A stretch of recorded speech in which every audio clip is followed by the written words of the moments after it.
Pemirsa NASA tercinta di seluruh Nusantara, kita sedang berada di sebuah kebun kakao milik sebuah perusahaan besar swasta, tepatnya di Desa Kota Parit, Kecamatan Selesai, Kabupaten Langkat, Provinsi Sumatera Utara. Selamat pagi Bapak. Selamat pagi. Bisa Bapak perkenalkan nama dan alamat Bapak? Nama saya Budianto, alamat di perumahan kebun ini, dan tepatnya di Desa Kota Parit, Kecamatan Selesai, Kabupaten Langkat. Berapa luasan dari kebun ini Pak? Luas ini 370 hektar. Umurnya itu variasi antara 15 sampai 20 tahun, tapi yang banyak di 20 tahunnya. Jenisnya yang dipakai adalah jenis Cirolo dan Forastero.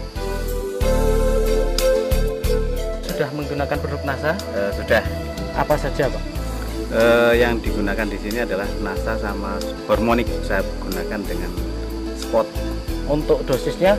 Iya, dosisnya 4 tutup per cap ditambah 1 tutup hormon. Itu Bapak gunakan berapa luasan dan berapa habisnya Pak? Yang saya gunakan kurang lebih 150 hektar.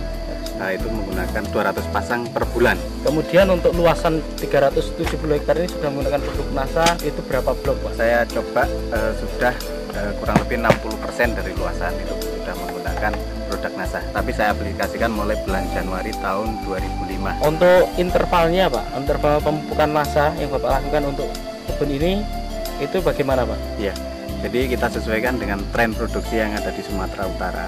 Itu tren produksi pada bulan Agustus sampai dengan bulan Maret, sehingga saya gunakan pas musim bunga di bulan Februari sama Maret untuk merangsang bunga di situ, dan aplikasi kedua nanti di bulan September Oktober ini untuk semester 1 tahun depannya. Selain pupuk dari NASA, Bapak masih juga menggunakan pupuk kimianya Pak ya? Masih. Biasanya itu dalam 1 tahun itu Bapak menggunakan untuk per pokok berapa Pak? Itu sesuai dengan rekomendasi. Kita memang melakukan rekomendasi tiap 2 tahun sekali. Jadi untuk urea itu 600 gram yang diaplikasikan 2 kali. SP sama KCL masing-masing 100 gram juga diaplikasikan setahun 2 kali. Kemudian kalau dilihat Pak ya, tanaman di sini jarak tanamnya berapa ini Pak? Ini memang bekas tanaman karet yang ditanami di bawahnya dengan cara nanam biji atau yang dikenal dengan seed head stick. Jadi jaraknya itu variasi, ada yang 1-2, ada yang 2-4. Dengan kerapatan pohon, kalau yang tanaman rapat gini sampai 1.500. Tapi yang untuk ukuran 24 sekarang rata-rata populasi tinggal kurang lebih 800 pohon per hektar. Kemudian dilihat dari naungan Pak, kayaknya di sini juga lumayan cukup banyak naungan. Ini kira-kira apa saja ini Pak pohon naungan di sini nih Pak? Ya, ini kita untuk naungan coklatnya yang pokok itu menggunakan Glyriside, tapi untuk buffer untuk angin itu menggunakan mahoni. Nah, untuk kebun ini Pak, secara budidaya juga dilakukan pemangkasan Pak ya? Oh iya, itu memang wajib. Nah, kira-kira itu bulan apa Pak itu kalau dilakukan pemangkasan itu Pak? Ya, sama sesuai dengan tren produksi, yaitu untuk merangsang bunga yang di bulan Maret, April, Mei itu kita harus pangkas di bulan 2, dan untuk pembungaan di bulan 9 atau 10 itu kita harus pangkas mulai bulan 8 sama 9. Untuk teorinya pangkas Pak? Pada prinsipnya yang penting di situ adalah penyinaran bisa masuk, sehingga cabang-cabang kayak cabang air, cabang kering, dan cabang yang kena penyakit itu harus dipotong. Dan yang penting lagi adalah tanaman yang udah tinggi itu harus ditoping. Setelah Bapak menggunakan produk dari NASA ini Pak, apa yang Bapak rasakan atau yang Bapak lihat perkembangan dari tanaman atau kebun coklat Bapak ini Pak? Dari segi pertumbuhan vegetatifnya dari daun memang ya cukup menggembirakan, yaitu cukup subur, dan dari bunga-bunga yang mentil yang muncul, jadi itu juga kenaikan produksi. Dari tahun sebelumnya itu ada kenaikan kurang lebih 20%. 20% ya Pak kenaikannya ya, iya, dari tahun lalu. Kemudian yang lain Pak, Bapak sudah menggunakan produk NASA dari pupuknya.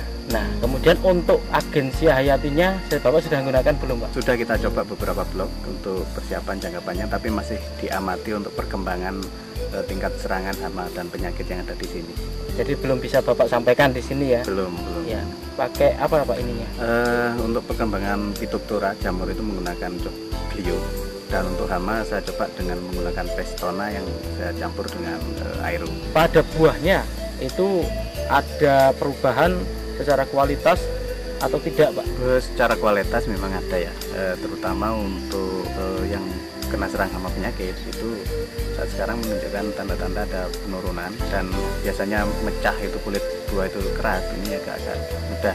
Dan yang menggembirakan lagi itu dari rendemen itu ada kenaikan, itu biasanya itu 33 sampai dengan 35, ini bisa ke 37-38%. Pemirsa Nasa, di sini Bapak Budianto selaku manajer di sebuah kebun kakao ini, beliau juga sebagai manajer di processing atau di pabrik dari pengolahan kakao. Bagaimana prosesnya kemudian sampai akhir, termasuk dalam fermentasi dan rendemennya, Pak?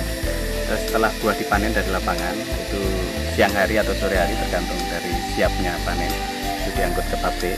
Nah, di sana buah kakao tadi langsung ditimbang berapa bobotnya dan langsung dimasukkan ke dalam kotak fermentasi. Di dalam kotak fermentasi kita fermentasi kurang lebih 4-5 hari dan dilakukan pembalikan sekali pada hari kedua, dan setelah itu dilakukan penyemuran dengan matahari itu kurang lebih 8-10 hari tergantung daripada cuaca.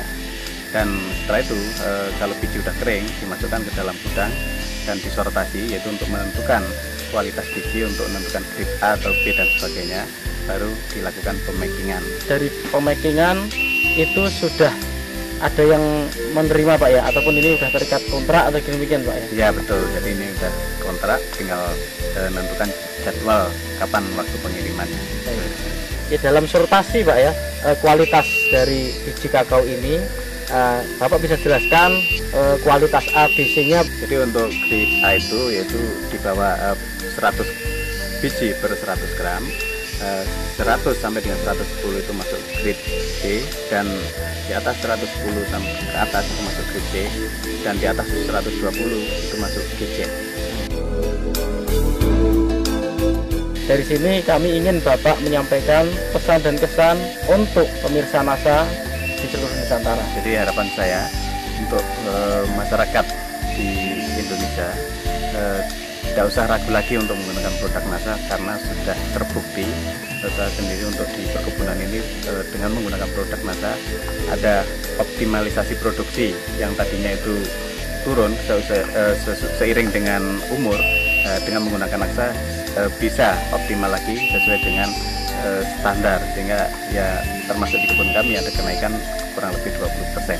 Demikianlah pemirsa Nasa tercinta di seluruh Nusantara, dengan penggunaan produk Nasa ternyata hasil dari kebun kakao milik perusahaan swasta ini berhasil meningkat dengan cukup luar biasa, yaitu peningkatan 20% dibandingkan sebelum menggunakan produk Nasa, dan secara kualitas baik itu rendemen maupun grade-nya pun dapat ditingkatkan, sehingga penggunaan produk Nasa ini mampu meningkatkan harga jual dari kakao.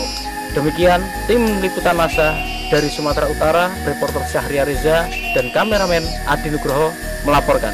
Salam Nasa.